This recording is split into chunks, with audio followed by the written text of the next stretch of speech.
If you've ever felt like your project is drifting or unclear or constantly changing direction, chances are you're missing one key thing: a solid project plan. Welcome back to the channel, and if you're new here, I'm Dr. Katie Linder, a certified project manager, change manager, and coach who works full-time leading and supporting teams in higher education.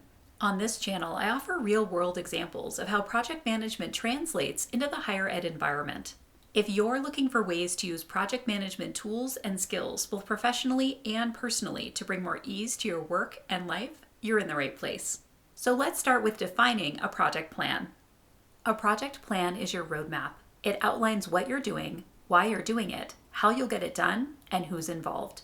In higher education, this could look like launching a new academic program, implementing a student success initiative, redesigning a course, or rolling out new technology across campus. And without a plan, projects tend to stall. They grow beyond their original scope, and they burn out the people involved. A good plan keeps everyone aligned and moving forward. Next, let's walk through what to include in a strong project plan. First, your project plan will have goals and objectives. What are you trying to achieve? And how will you know if you're successful? The clearer your goals, the easier it is to make decisions later. Next is scope. This is where a lot of projects go off the rails. You want to be really clear about what's included and what's not included. For example, if you're redesigning a course, are you also updating assessments, technology tools, or learning activities? If it's not defined, it will creep in. Then there's your timeline and milestones. You don't need a perfect schedule, but you do need a realistic one. Break your project into phases, milestones, and key deadlines. And in higher ed, you'll often need to align with academic terms, budget cycles, or accreditation timelines, so build your plan with those in mind. You'll also want to define roles and responsibilities. One of the biggest sources of confusion in any project is simply who is doing what.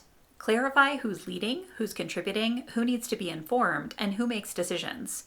Even a simple list can prevent a lot of confusion. Next is your communication plan. Don't assume people know what's going on. They probably don't. Decide how often you'll share updates, what format you'll use, and how much detail people need.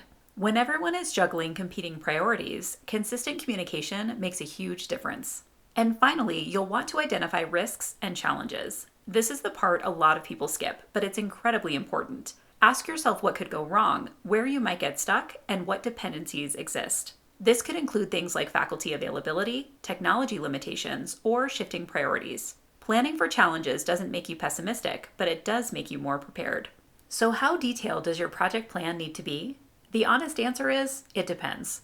For smaller projects, a one-page plan might be enough. For larger initiatives, you may need something more detailed or even a living project tool. But here's the key. Your plan has to be usable. If it's so complex that no one uses it, it's not helping you. If this feels overwhelming, start simple. Begin with your goal, your timeline, and your key collaborators. That alone can create a lot more clarity and momentum. Then you can build from there. Project plans aren't about creating extra work. They're about reducing confusion, saving time, and helping your project succeed. And in higher education, where the work is complex and highly collaborative, a clear plan can make all the difference. Are you already using project plans in your work, or is this something you're trying to build into your process? Let me know in the comments below. I'd love to hear what's working for you or where you're getting stuck.